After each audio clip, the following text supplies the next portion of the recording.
Hello, everyone. I would like to welcome our viewers to this interview, being part of the Commonwealth Lawyers Association Council Interview Series.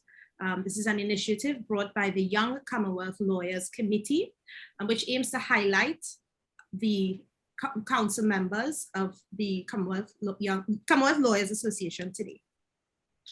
I am Chloe McMillan. I am an attorney from Trinidad and Tobago, called to the bar in 2014, and I practice mainly in civil litigation with a specialization in family law.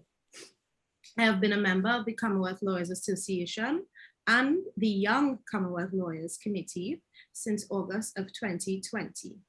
Today, I have the honor and privilege of interviewing Executive Committee member Mark Woods, a barrister and solicitor of Tyler, Tipping and Woods based in Gippsland, Australia. So without further ado, let's dive right into it. Hello, Mark, and thank you for joining us today. Hi, Chloe. It's a real pleasure to join you and our friends from right across the Commonwealth. Mark Woods is my name. I'm a practicing barrister and solicitor in Gippsland, which for those of you who know Australia is right down on the bottom right-hand side. We can almost see New Zealand from the end of my office. I've practiced law since 1982 when I was admitted as a barrister and solicitor. I currently practice as an accredited specialist in family law and criminal law, and I undertake a bit of advocacy work in the firm's civil litigation field as well. Because I practice in a regional area with only one office in Melbourne, the capital city of my state, I have to do quite a bit for other lawyers in the firm. It's fantastic to practice law, the best profession in the world. I agree with that. Well, so let's get right into it. Can you please share with us one or two high points of your career? Obviously, being admitted to practice after one's gone through 13 years of secondary schooling, 5 years at university, 1 year of articles of clerkship, which I had to do, to finally be able to go before the court, take the oath and be admitted was a fantastic day for me, for my parents then, and for my friends and family.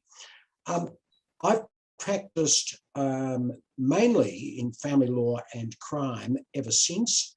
I can recall as a young lawyer doing shopping centre leases and drafting bank documents, and I got to say that wasn't really the highlight of my career.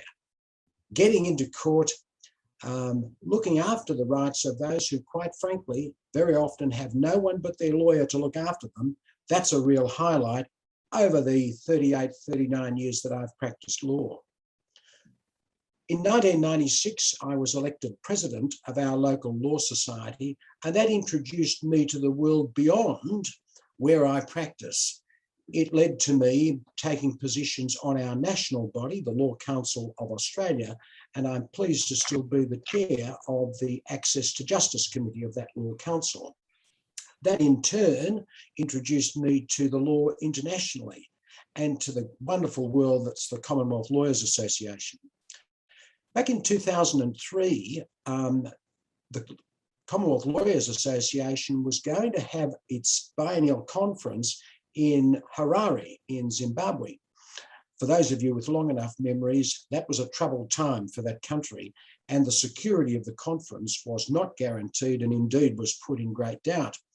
The CLA in its wisdom sought expressions of interest, and my home law society, the Law Institute of Victoria, said, look, we think we can take it on, even though we didn't have a lot of time to plan and prepare.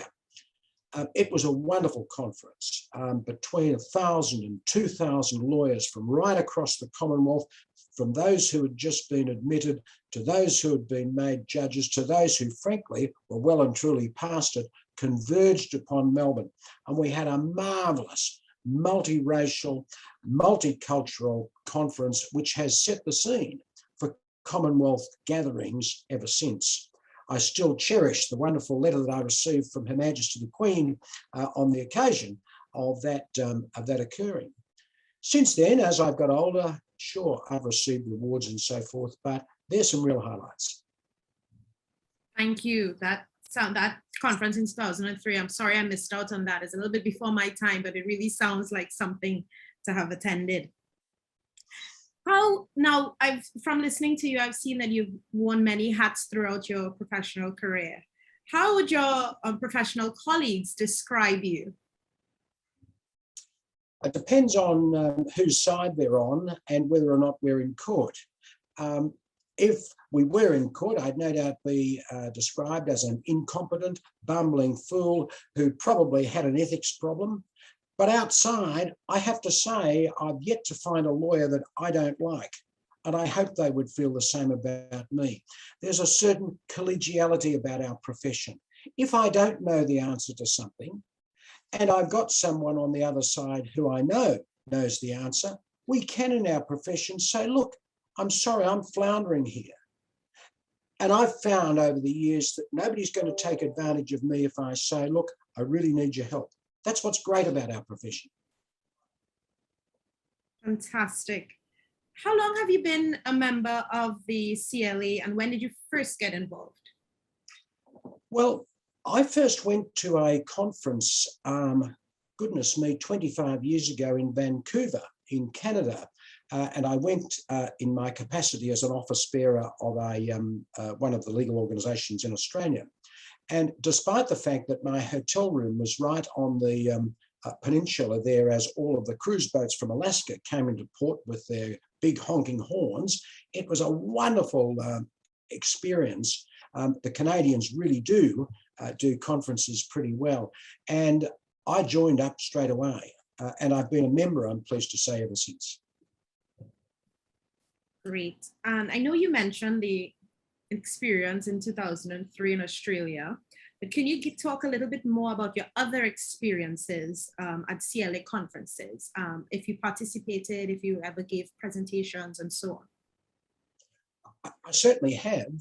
And the great thing about the Commonwealth of Nations is that it covers the entire world, the Northern Hemisphere, the Southern Hemisphere, and right around the globe.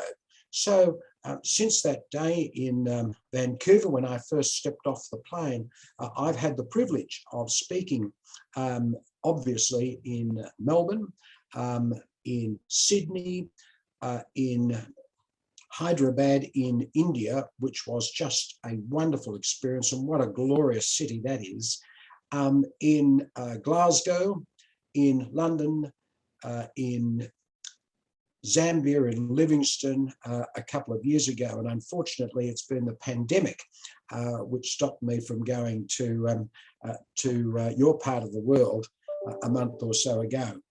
I look forward to being able to do that in the not too distant future. Yes, I must say that the recently concluded conference was a good one. Smaller, but it was also very, very well put off, given everything going on in the world right now. Never mind the width, look at the quality. Yes, correct. So next question. Is there an area which is a particular issue within the Commonwealth that you have an interest or in you have worked on? My passion is for access to justice, Chloe, and that barriers to access to justice are found in a number of ways. First, there are the obvious ones. Repressive laws, where people, because of their race, because of their gender, because of their sexual orientation, are denied rights under the law which white privileged males like me take for granted. We've got to do something like that, and I'm very pleased to say that the CLA is active in a whole host of jurisdictions in sponsoring events which are designed to bring the sort of injustices that we all hate as lawyers into focus. The second is there's not much point in having good law, which gives you a lot of rights, if you can't access them. The sad fact is that a significant proportion of populations right across the Commonwealth, whether they are the richest nation in the Commonwealth or the poorest, cannot access the services of a legal professional. It's the oldest joke, isn't it, Chloe? I couldn't afford my own services if I needed them. The reality is that governments have to step up. They have to facilitate the ability of ordinary citizens to access their lawyers. so that their rights can be protected. And that's a passion of the CLAs, and it's a passion of mine.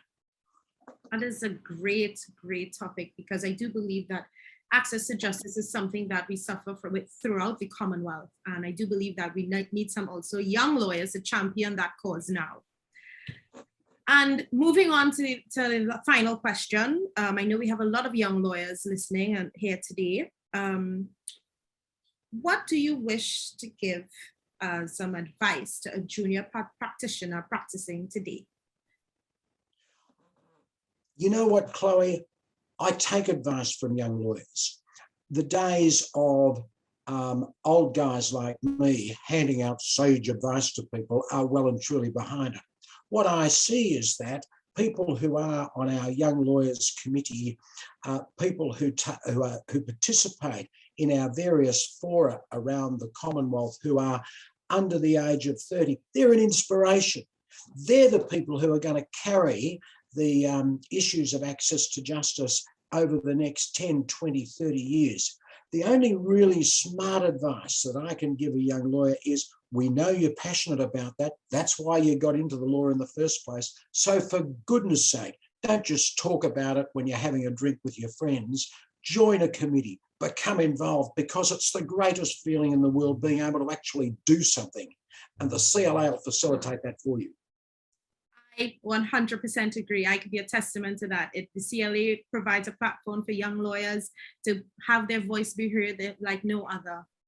With that, Mark, I must say thank you for spending your time with us today. You have imparted some wise words and some great stories. I look forward to speaking with you soon in the future. Thanks very much, Chloe. Thank you.